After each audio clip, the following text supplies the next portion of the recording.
Hi friends, welcome to my second lecture on centrifugal pump, and this covers the work done by the centrifugal pump on water and various efficiencies of a centrifugal pump. So first we can go through the work done by the centrifugal pump on water. So the work done by the centrifugal pump on water. Now, in case of a centrifugal pump, work will be done by the impeller on water, and the expression for work done by the impeller will be determined by drawing the velocity triangles at inlet and outlet of the impeller. As I already said, the centrifugal pump acts as the reverse of an inward radial flow reaction turbine, which means that the flow in centrifugal pump is in the radial outward direction. Here, the water enters the impeller radially at inlet, which means that the absolute velocity of water at inlet makes an angle of 90° with the direction of motion of the impeller at inlet. So, angle alpha will be equal to 90°. Therefore, VW1 is equal to 0. So, as the water enters the impeller radially, the value of alpha will be equal to 90° and VW1 is equal to 0. So now let us look into the velocity triangles at inlet and outlet. So this is an impeller. So I have drawn an impeller and a curved blade. A single blade is being drawn, and this is the tangent to impeller at inlet, and this is the tangent to impeller at outlet, and this is the direction of motion of the impeller. So impeller is rotating in this direction. So let N, capital N, is the speed of impeller. Speed of impeller, which is in RPM. Then D1 is the diameter of impeller at inlet. Diameter of impeller at inlet. Then U1 is the tangential velocity of impeller at inlet. Tangential velocity of impeller at inlet. Therefore, U1 is equal to pi D1N by 60. Then V1 is the absolute velocity of water at inlet. Absolute velocity of water at inlet. Then VR1 is the relative velocity of water at inlet.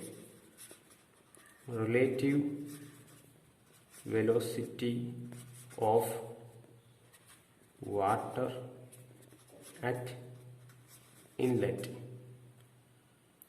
Then alpha is the angle made by the absolute velocity at inlet with the tangential velocity at the inlet. So it is the angle between V1 and U1. And similarly, theta is the angle made by relative velocity at inlet with the tangential velocity at outlet. That is angle between relative VR1 and U1.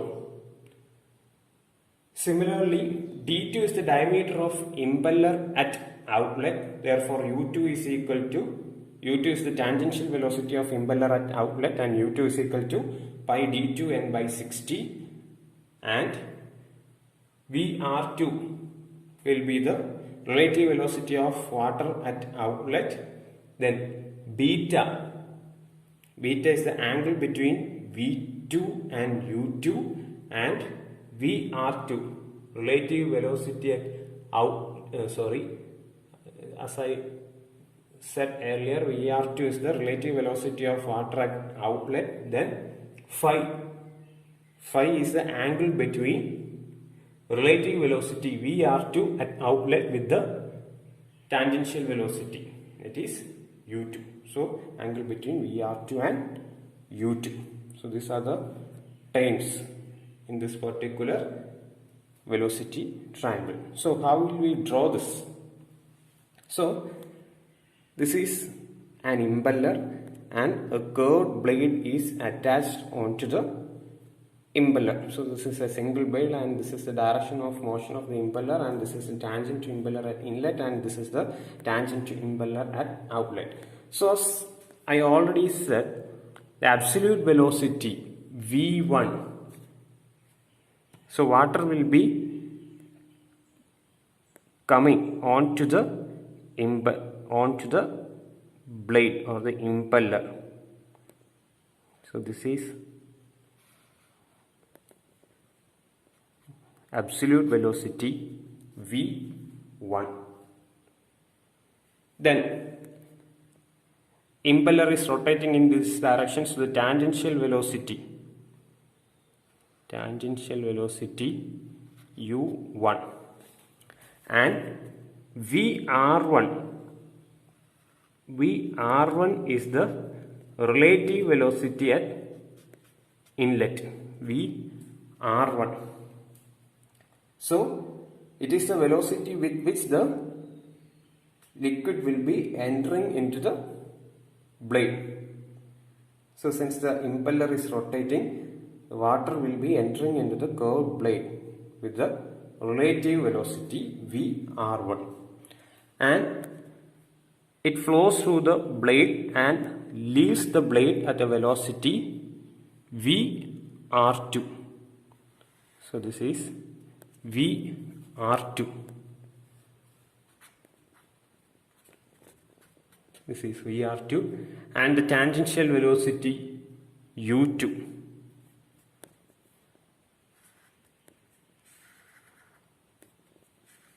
So this is the tangential velocity u2. Then the absolute velocity component v2. So this is the absolute velocity v2. Then the angles. So alpha is the angle between v1 and u. So this is alpha. Then theta is the angle between vr1 and u1. So this is theta.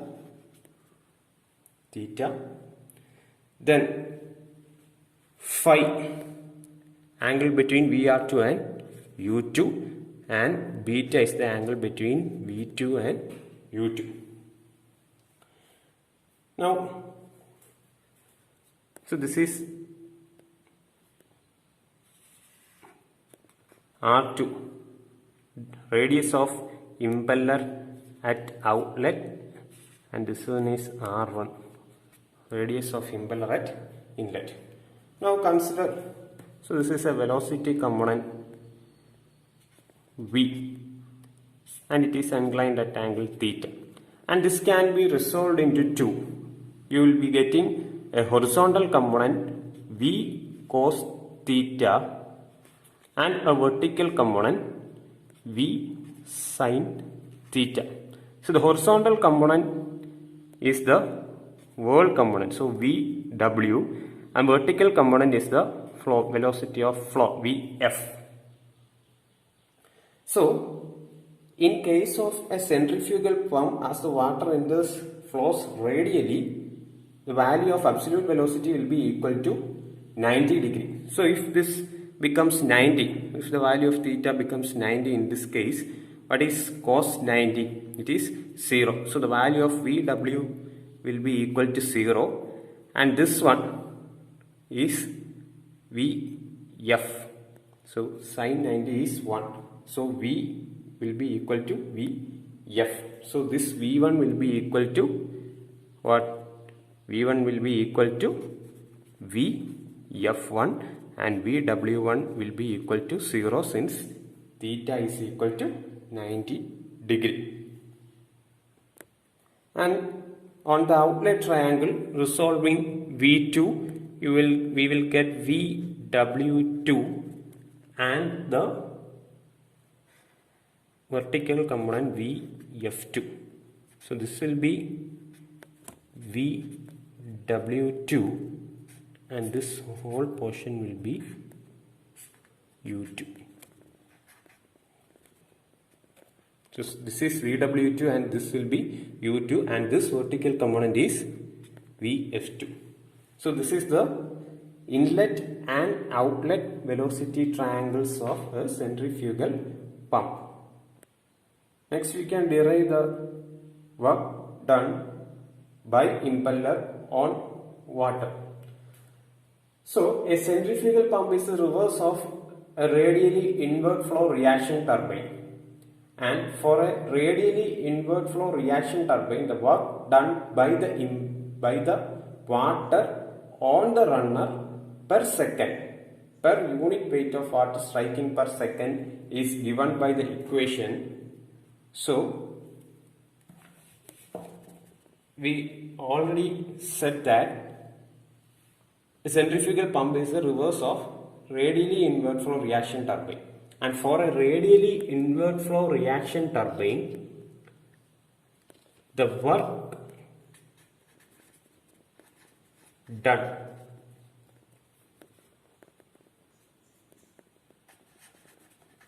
by the water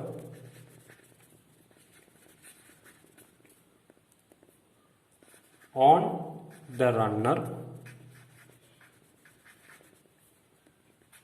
per second per unit weight of water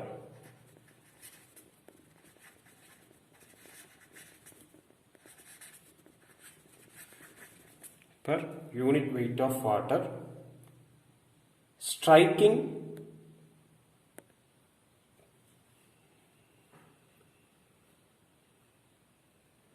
unit weight of water striking per second is equal to 1 by G into VW1 U1 minus VW2 U2. So this is the equation for the work done by the water on the runner per second per unit weight of water striking per second in case of a reaction turbine. In case of a reaction turbine. So 1 by G into VW1 U1 minus VW2 U2. So therefore work done by the impeller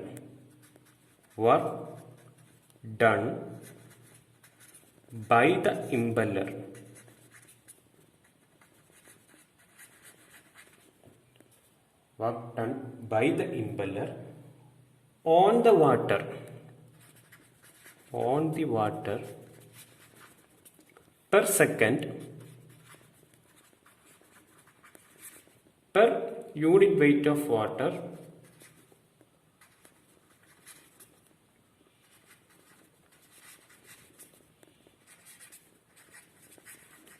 striking per second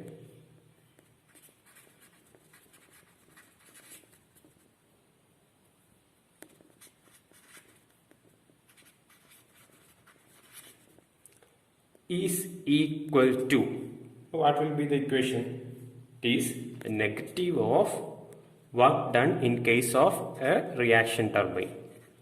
Work done in case of a turbine.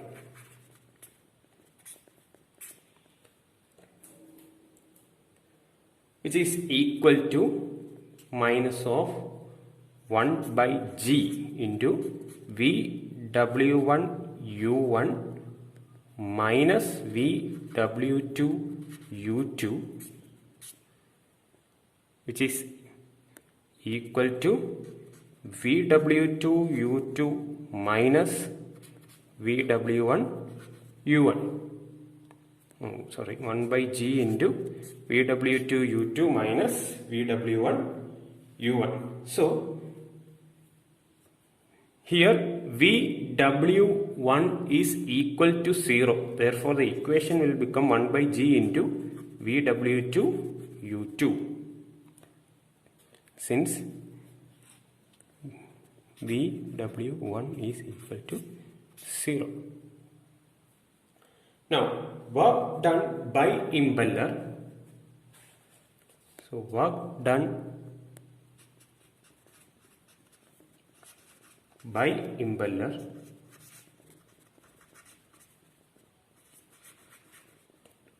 on water per second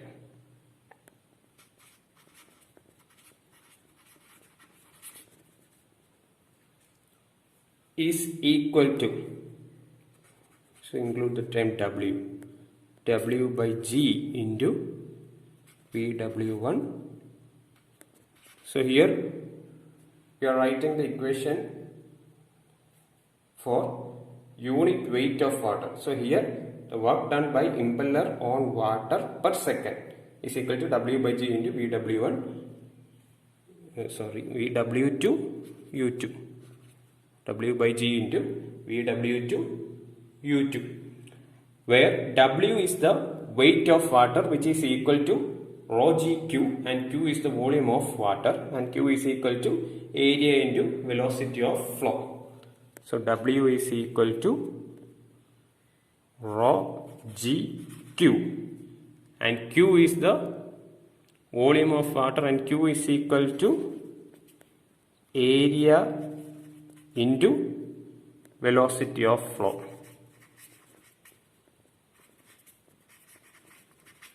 Velocity of flow. Therefore, what will be the value of Q? Q is equal to pi D1 B1 VF1, which is equal to pi D2 B2 VF2. Q is equal to AV. So A1 V1 is equal to A2 V2. Therefore, B1 is the width of the impeller at inlet. B2 is the width of the impeller at outlet. VF1 is the velocity of flow at inlet. And VF2 is the velocity of flow at outlet. So this is the equation for work done by impeller on water per second. So W by G into VW2 U2. So in case of ideal fluids, the manometric efficiency will be equal to 1, since there is no loss.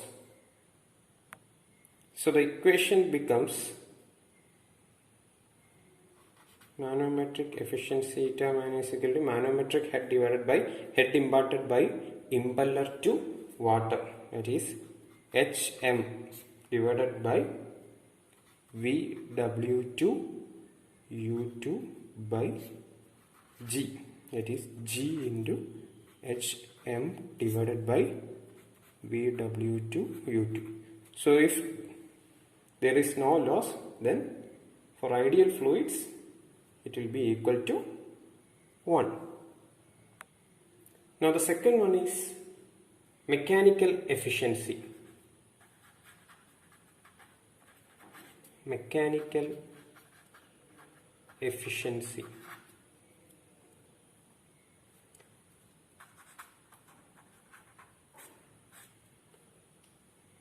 So the power at the shaft of the centrifugal pump is more than the power available at the impeller of the pump. So mechanical efficiency is the ratio of power at the impeller divided by power at the shaft. Is equal to power at the impeller by power at the shaft. So power at the impeller divided by power at the shaft. Now power at the impeller, power at the impeller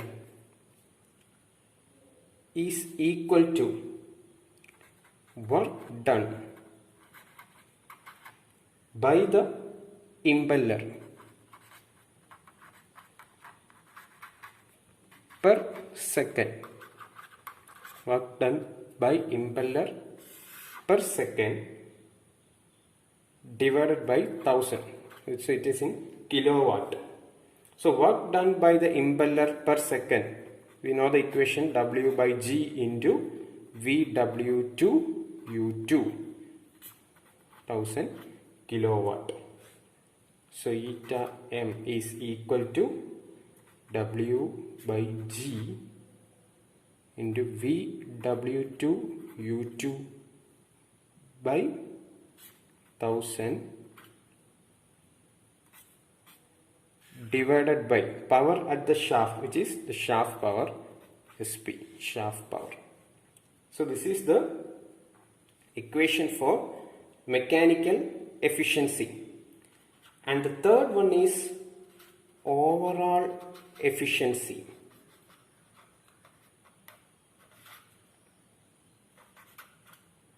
Overall efficiency. It is the ratio of power output of the pump to the power input to the pump. That is power output to the pump divided by power input to the pump. Now the power output of the pump, power output to the pump. So what will be the power output to the pump? It is the weight of water lifted. Weight of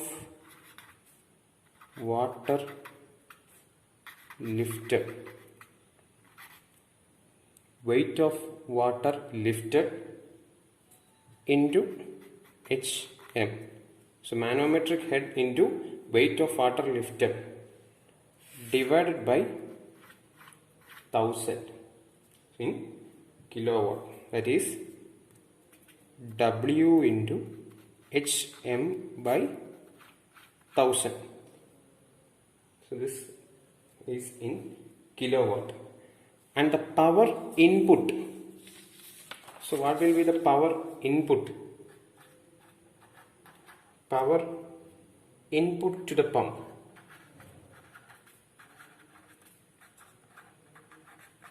Power input to the pump is, what will be the power input?